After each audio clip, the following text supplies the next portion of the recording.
C-16 purported to do nothing but extend human rights provisions to an excluded group, let's say, to the transgender and non-gender binary types, and that was the federal legislation. It also made it a hate crime to discriminate or harass, essentially. So now then the question is, well, what exactly do you mean by discriminate or harass? And why exactly is that a hate crime under the criminal code? Well, there was an answer to that. The answer was, well, this bill will be interpreted in light of the policies generated by the Ontario Human Rights Commission, very large set of policies. Now, the Ontario Human Rights Commission is a radically leftist organization. I think it's the most dangerous organization in Canada, although you could debate that. And they set all sorts of policies about how this legislation was going to be interpreted, and the federal government linked to their website to state that Bill C-16 would be interpreted in light of those guidelines. So I went and read all the policies.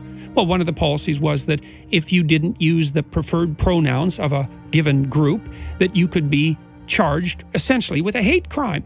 And I thought, no, Which that's given no. group is that? You're talking about transgender people. Yeah, and so there's all these pronouns that have come up. There's 70 different sets of pronouns approximately to hypothetically describe people who don't fit anywhere on the gender spectrum, which is also something that I don't really understand. I don't understand that conceptually. Like, We'll come to that. Yeah, I just but want to the hear point the is, story of this well, bill first. okay, so now a person is compelled under Canadian law to use the pronoun of another individual's choice on pain of law.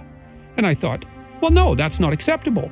It's one thing to put limits on what a person can't say, like say with hate speech laws, which I also don't agree with, by the way, but that's a different argument. I think it's a narrower argument. But to compel me to use a certain content when I'm formulating my thoughts or my actions under threat of legislative action, I thought, no, what's happened there is the government has introduced compelled speech legislation into the private sphere. It's never happened in the history of English common law. And so I said, there's no way I'm abiding by that. I don't care what your damn rationale is. We're compassionate. It's like, no, you're not. No, you're not. You're playing this radical collectivist left-wing game. You're trying to gain linguistic supremacy in the area of public discourse. You're doing that using compassion as a guise, and you're pulling the wool over people's eyes. And you're not going to do it with me. If I was sitting here in front of you as a transgendered male to female or female to male, and we began the conversation, at the beginning of the conversation you stumbled and called me he or she, and I was perhaps identifying the other way around. And then if I'd said to you, please, I'd rather go by she.